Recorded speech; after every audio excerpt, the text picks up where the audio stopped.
Depuis le 1er mars, ce sont pas moins de 11 attaques qui ont frappé Israël. Bilan, 14 morts et plus d'une vingtaine de blessés. Les 2 et 3 mars, 2 Israéliens sont poignardés près de Jérusalem. Les 6 et 7 mars, à Jérusalem, 3 policiers sont attaqués au couteau par des Palestiniens. Ils s'en sortent avec plusieurs blessures. Les terroristes sont abattus par les forces de sécurité.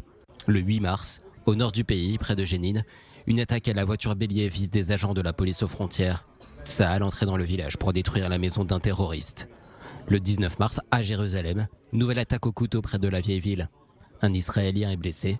Le terroriste, un Palestinien de 20 ans, est neutralisé par les policiers présents sur place. Le 22 mars, à Beersheva, 4 Israéliens sont tués en plein après-midi. Une attaque à la voiture bélier au couteau, perpétrée par un Arabe israélien affilié à Daesh. 27 mars, Hadera, nouvelle attaque revendiquée par Daesh.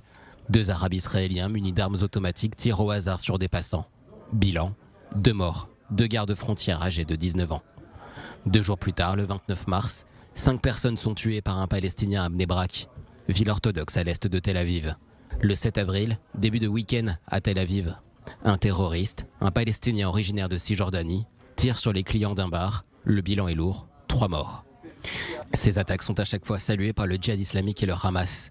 Les autorités israéliennes intensifient leurs opérations antiterroristes dans les territoires palestiniens. Plusieurs dizaines de terroristes présumés sont arrêtés. Tsahal essuie de nombreux tirs. Lors des répliques, 20 Palestiniens sont tués.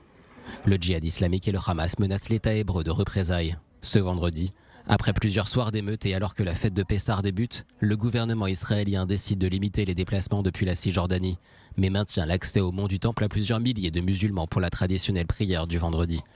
Des émeutes éclatent à nouveau. Certains émeutiers se barricadent à l'intérieur de la mosquée Al-Aqsa, considérée comme le 3e lieu saint de l'islam.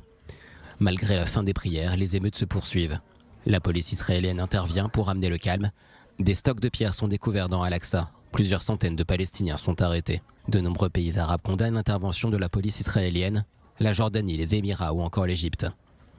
Ce dimanche, les prières de Pessah, la messe de Pâques et les prières du Ramadan se tenaient. Malgré la levée des restrictions en Cisjordanie, de nouvelles émeutes éclatent et des barricades sont levées pour empêcher les non-musulmans d'accéder au mont du Temple.